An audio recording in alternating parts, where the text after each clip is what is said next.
Hi.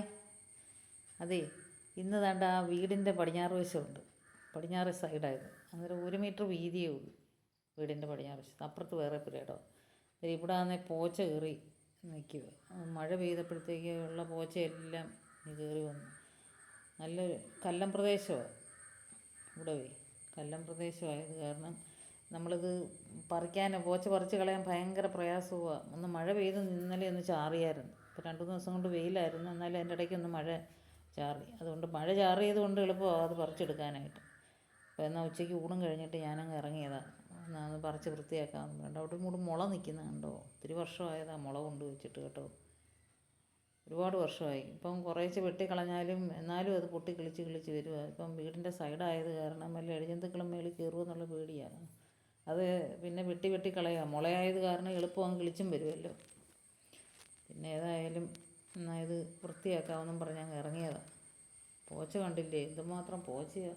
അത്രയും സ്പേസേ ഉള്ളെങ്കിലും അവിടെ നിന്ന പോച്ചയാണ്. പിന്നെ തെങ്ങിൻ്റെ വീട്ടിൽ കൊണ്ടിട്ട് അത് വളമാണ്. പിന്നെ 2 ടയർ ഇരിക്കുന്നുണ്ടോ. ആ 2 ടയറിനകത്തൊക്കെ പണ്ട് ഞാൻ ചെടി വളർത്തിയിരുന്നത് അതിനകത്തൊക്കെ. ഇപ്പോൾ അതിലൊന്നും ഒന്നുമില്ല. ഒരെണ്ണത്തിനകത്ത് ഇപ്പോൾ ഇങ്ങനെ ഒരു ചെടി ദാണ്ട് അവിടെ കെട്ടി തൂക്കിയിട്ടിട്ടുണ്ട്. പിന്നെ ദാണ്ട അത് സ്റ്റാൻഡ് ഒരെണ്ണം വെച്ചിരിക്കുന്നില്ലേ, അത് ഇതിനകത്ത് നിശാഗന്ധിയുടെ സപ്പോർട്ടാണ് അത് കേട്ടോ. അതെൻ്റെ പൂച്ചക്കുഞ്ഞാണ്. അവനാണെ കരഞ്ഞോണ്ട് എൻ്റെ അടുത്തോട്ട് വന്നതാണ്. അന്നേരത്തേക്ക് ഞാനൊരു പട്ടിക്കുട്ടിയെ ഇപ്പോൾ ഒരെണ്ണത്തിനെ എടുത്തിട്ടുണ്ട്. അതൊരു സ്വൈര്യം കൊടുക്കത്തില്ല പൂച്ചയ്ക്ക്. എന്ത് ചെയ്യാനാ.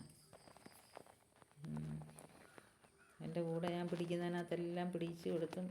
അതൊക്കെ ഒരു സമയം കൊല്ലിയല്ലേ ഇതുങ്ങളൊക്കെ ഉള്ളത്. ഞങ്ങൾ 2 പേരും മാത്രമാണ് വീട്ടിലുള്ളത്.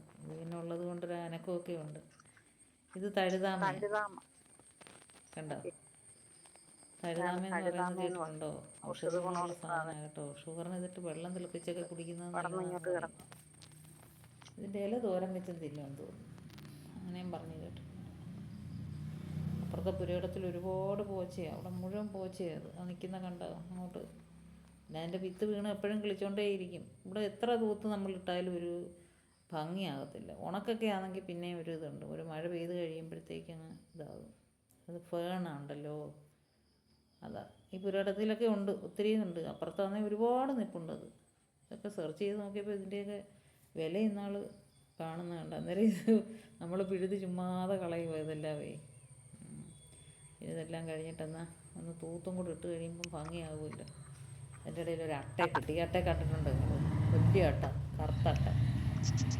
എല്ലാവരും ഉണ്ട് ഇവിടെ. കറുത്തട്ടയും ചുവന്ന അട്ടയും ഒച്ചും ഇന്ന് വേണ്ട.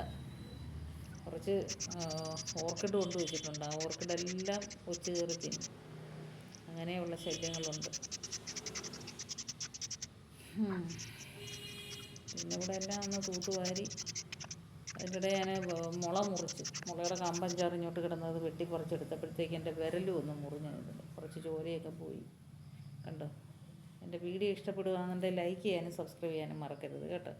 കണ്ടോ, വൃത്തിയാക്കി എടുത്തത് കണ്ടോ.